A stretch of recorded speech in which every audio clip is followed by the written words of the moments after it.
बीजापुर से जहां नक्सलियों के साथ मुठभेड़ का चौथा दिन है। सुरक्षा बलों ने अब तक 5 नक्सलियों को ढेर कर दिया है। जंगल में बड़े नक्सली लीडरों के होने की खबर है। अब तक 100 आईडी भी डिफ्यूज किए जा चुके हैं। मुठभेड़ में 3 महिला नक्सली भी ढेर हुई हैं। जवानों के पास हेलीकॉप्टर से सामग्री भेजी जा रही है। भारी मात्रा में हथियार, विस्फोटक, अन्य सामग्री जब्त की गई है। नक्सल मुठभेड़ का चौथा दिन है। हजारों जवान अब भी जंगल में मौजूद है। बड़े नक्सली लीडरों के होने की खबर है। बड़ा ऑपरेशन ये है, लंबे वक्त से इसकी तैयारी की जा रही थी, जिसको अंजाम दिया जा रहा है। तो छत्तीसगढ़ के बीजापुर के करेगुट्टा की पहाड़ी पर इस नक्सली ऑपरेशन को अंजाम दिया जा रहा है। बताया जा रहा है कि यहाँ पर हजारों की तादाद में नक्सली छिपे हो सकते हैं। कई हजारों की संख्या में सुरक्षा बलों के जवान हैं जो कि इस ऑपरेशन को अंजाम दे रहे हैं।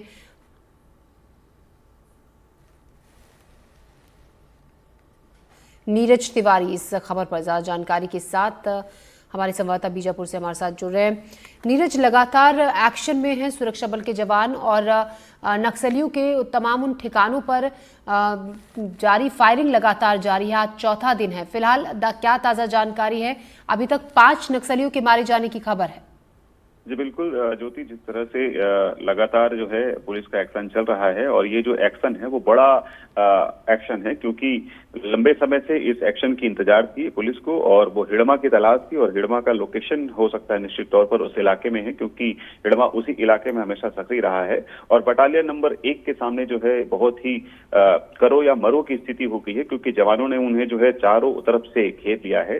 नक्सलियों के खिलाफ जो छत्तीसगढ़ और तेलंगाना की सीमा पर जो ये ऑपरेशन चलाए जा रहे हैं उसमें निश्चित तौर पर चक्रव्यूह में फंसा हुआ जो नक्सल है वो नजर आ रहा है, क्योंकि जिस तरह से पूरे जवानों ने पहाड़ों को घेर रखा है। और हालांकि कुछ माओवादी मारे जरूर गए हैं, जवान उस इलाके में मौजूद हैं, क्योंकि काफी संख्या में वहां पर आईईडी बम प्लांट किया हुआ है। इसलिए जवान धीरे धीरे उस पहाड़ी में जो है घुसते जा रहे हैं। 3 दिन बीत चुके हैं, आज चौथा दिन है। लगातार जवान उसी पहाड़ी में मौजूद हैं। करेगट्टा की यह पहाड़ी है। हिड़मा जैसे प्रमुख लीडर देवा का नाम आ रहा है, दामोदर का नाम आ रहा है, अन्य जो माओवादी है, माओवादी बड़े कैडर के माओवादी, वो भी उस इलाके में मौजूद हैं, ऐसी सूचना है। लगातार आईजी हो, डीआईजी हो या अन्य पुलिस के अधिकारी हो या फिर या कहें कि राज्य सरकार भी इस पूरे ऑपरेशन को जो है बारीकी से नजर रखी हुई है, ताकि किसी प्रकार की कोई घटना ना हो। लेकिन जवान हमारे सतर्क हैं और कुछ इलाकों में कई जगहों पर जो है नक्सलियों के बंकर भी नजर आए थे, उसे फिलहाल वहां पर जवानों ने जो है अपने कब्जे में ले लिया है। जवान अभी भी है। जवानों को किसी तरह की परेशानी ना हो इसके लिए लगातार रसद की सामग्रियां भेजी जा रही हैं, क्योंकि गर्मी का समय है। ऐसे समय में डिहाइड्रेशन का खतरा जवानों को बना रहता है, क्योंकि उस इलाके में जो है वातावरण उस अनुकूल नहीं है कि उस परिस्थिति में रहा जा सके। बावजूद इसके जवानों को किसी तरह की दिक्कत ना हो इसका भी ख्याल रखा जा रहा है। और अभी भी जवान उसी जंगल में हैं, जवान ऑपरेशन में है। ये ऑपरेशन कब तक चलेगा फिलहाल इसकी जानकारी नहीं है, लेकिन इसे अगर इसमें सफलता मिलती है तो निश्चित तौर पर अब तक का यह सबसे बड़ा ऑपरेशन हो सकता है। जी जी नीरज, ये भी जैसा कि आपने बताया कि हिड़मा के यहाँ होने की सूचना है। इसके अलावा कुछ और अहम बड़े नक्सली लीडर्स के बारे में भी ये कयास लगाए जा रहे हैं कि वो सब यहीं पर छिपे हो सकते हैं।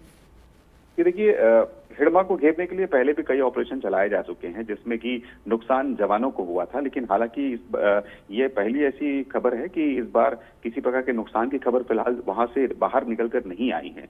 लेकिन जिस तरह से ऑपरेशन चलाए जाते हैं उसमें हिड़मा हमेशा लीड करता नजर आता है, क्योंकि ये अगर वो इलाका करेगट्टा जो पहाड़ है उस इलाके में अगर माओवादी बड़े संख्या में हैं, हो सकता है हिड़मा भी उस इलाके में हो या देवा हो या फिर दामोदर जैसे बड़े लीडर उस इलाके में हो, तो निश्चित तौर पर वो सुरक्षा घेरे में ही होंगे, क्योंकि वहां तक पहुंचना बेहद मुश्किल है। जिस तरह से उस पहाड़ी के चारों ओर जो है माइंस बिछा कर रखा गया था, यानी कि बड़े लीडर उस इलाके में मौजूद हैं। इसलिए इस तरह की सुरक्षा घेरा बनाया गया है ताकि आसानी से कोई भी उस इलाके में प्रवेश ना कर सके।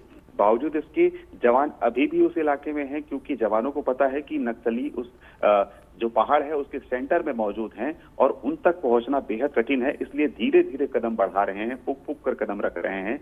जैसे कि कल जवानों ने जो है 100 से अधिक आईडी को डिफ्यूज किया था। डिफ्यूज करने के बाद उस जंगल में प्रवेश किया। इस तरह से और इलाकों में जो है माइंस बिछाई होगी, उसी माइंस को जवान जो है डिटेक्ट करने की कोशिश कर रहे हैं, जिसके बाद धीरे धीरे आगे बढ़ रहे हैं। कुछ माओवादियों से मुठभेड़ भी हो रही है, क्योंकि पर्टिकुलर किसी एक जगह पर ये माओवादी नहीं होंगे, अलग अलग स्थानों पर जो है माओवादियों ने अपने कैंप बना रखे होंगे इस पहाड़ी पर और सुरक्षा का अपना पूरा दायरा तैयार करके रखा होगा, जिनसे जवानों की मुठभेड़ होती जा रही है।